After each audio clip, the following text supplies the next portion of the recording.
दोस्तों, आप लोग कांग्रेस पार्टी का नाम तो सुने होंगे। मैं आप लोगों को बता दूं कि कांग्रेस पार्टी कोई आजकल की पार्टी नहीं है। इसका एक स्वर्णिम इतिहास है। इसके इतिहास की जड़ें हमारी स्वतंत्रता संग्राम में भी देखने को मिलती है और इस पार्टी की गरिमा को देखते हुए महात्मा गांधी ने इसे देश की आज़ादी के बाद भंग करने की अनुशंसा की थी, लेकिन उसे नहीं माना गया। तो दोस्तों, अगर कांग्रेस पार्टी की अगर इतिहास में जाए तो इसका शुरुआत 1857 की क्रांति से होता है। 1857 की क्रांति के बाद अंग्रेजों का साथ कुछ भारतीय राजाओं ने दिया था और अंग्रेज ये बात समझ गए कि अगर इस देश में राज करना है तो यहाँ के लोगों का गुस्से का भी ध्यान रखना पड़ेगा।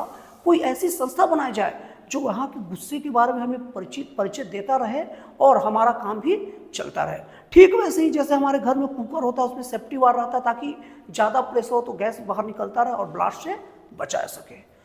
तो इसी उद्देश्य को लेकर एक रिटायर्ड ऑफिसर A.O. ह्यूम ने 1884 में बंबई के ग्वालियर टैंक में तेजपाल गोकुलदास संस्कृत कॉलेज में एक सभा का आयोजन किया। उस सभा में भारतीय राष्ट्रीय संघ की स्थापना का बात किया गया। दोस्तों, आप लोग एक बात बता दूं, आप सब लोग एकदम ध्यान में रखना चाहिए, कांग्रेस पार्टी का स्थापना के समय खुद राष्ट्रीय कांग्रेस पार्टी भी इसका नाम नहीं था। इसका नाम भारतीय राष्ट्रीय संघ था, लेकिन दादा भाई नौरोजी के अनुशंसा पर इसका नाम भारतीय राष्ट्रीय कांग्रेस किया गया। दोस्तों, 2 पॉइंट आप लोग एकदम दिमाग में रखना चाहिए जिससे आपका जानकारी का लेवल उच्च होगा। पहली बात, कांग्रेस की स्थापना के समय कांग्रेस पार्टी का नाम कांग्रेस पार्टी नहीं था, क्या था? भारतीय राष्ट्रीय संघ। और दूसरा चीज, कांग्रेस ये जो नाम राष्ट्रीय कांग्रेस रखने का नाम दादा भाई नौरोजी ने दिया था। मतलब कांग्रेस का नामकरण कौन किया था? दादा भाई नौरोजी। इसके बाद 28 दिसंबर 1885 को कांग्रेस की स्थापना हुई और इसकी पहला बैठक हुई जिसकी अध्यक्षता W.C. बनर्जी किए थे। कॉम्पिटेटिव एग्जाम वाले वीडियो को पॉज कर करके देखें और कॉपी पेन के साथ देखें। मेरा ये पूरे वीडियो भर से 1 से 2 क्वेश्चन जरूर आप लोग के एग्जामिनेशन में पूछा जाएगा, एकदम निश्चिंत रहे इस बात को लेकर। तो पहला जो अधिवेशन हुआ जिसकी अध्यक्षता W.C. बनर्जी ने किया। अब उसके बाद से कांग्रेस का अधिवेशन साल दर साल चलते रहा और अंग्रेजों ने हालांकि इसकी स्थापना इस बात के लिए की थी कि अगर कोई देश में कोई विद्रोह है, देश वालों को गुस्सा है तो हम तक खबर मिलते रहे, वो अपने लिए किया था। लेकिन समय के साथ मामला बदलते गया और ये कांग्रेस पार्टी हमारे राष्ट्रीय आंदोलन का एक प्रमुख हिस्सा बन गया। लोग अब इस पार्टी में बैठकर राष्ट्रीय आंदोलन की दिशा तय करने लग गए। आप लोग को कांग्रेस पार्टी संबंधित कुछ जानकारी दे दूं, अलग अलग समय में अध्यक्षता किसने की थी, बहुत महत्वपूर्ण लोग का नाम बता रहा हूँ। कांग्रेस का अगर बोला जाए तो प्रथम मुस्लिम अध्यक्ष बदरुद्दीन तैयब जी थे। कांग्रेस का प्रथम अंग्रेज अध्यक्ष जॉर्ज यूल थे। कांग्रेस की पहले महिला अध्यक्ष एनी बेसेंट थी और कांग्रेस का 1924 का बेलगांव अधिवेशन का इकलौता ऐसा अधिवेशन था जिसकी अध्यक्षता महात्मा गांधी ने किया था। कांग्रेस का 1929 के अधिवेशन की अध्यक्षता जवाहरलाल नेहरू ने किया था जिसमें पूर्ण स्वराज का प्रस्ताव पारित किया गया था। सरदार वल्लभ भाई पटेल देश के लौह पुरुष कहे जाते हैं। उन्होंने 1931 में कराची में कांग्रेस के अधिवेशन की अध्यक्षता की थी।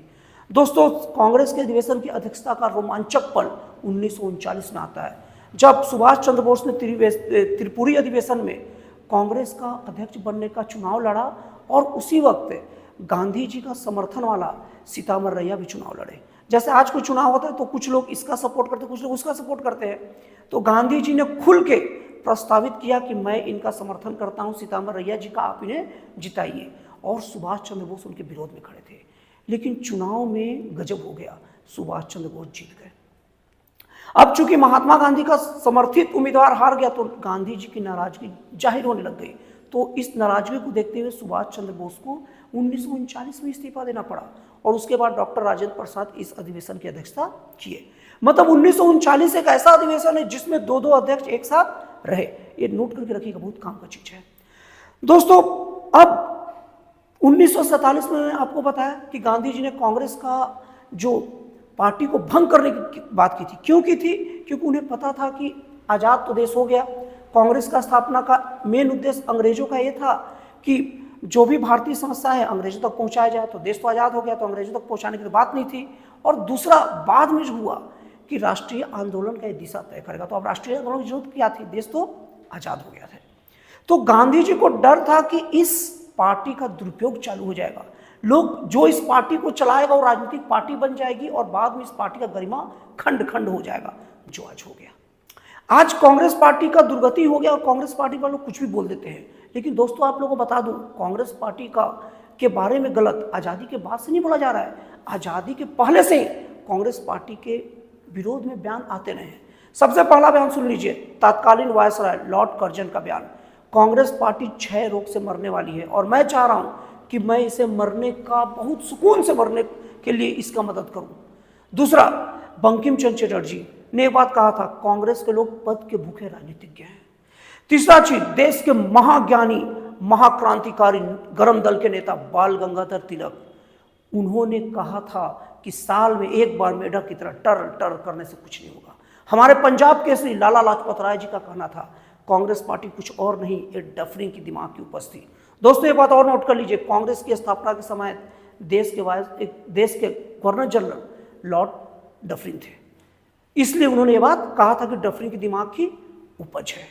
तो दोस्तों आप लोग को कांग्रेस पार्टी के बारे में ये जानकारी कैसे लगी मुझे कमेंट करके बताइएगा, और जो कॉम्पिटिटिव एग्जाम की तैयारी करते हैं, फिर से बोलता हूँ ये वीडियो को पॉज करके देखिए, इससे एक या दो क्वेश्चन जरूर आएगा। तो दोस्तों फिर मिलते हैं अगले वीडियो में एक नए, एक जन कल्याणकारी और एक राष्ट्रवाद से प्रेरित नए विचारों के साथ।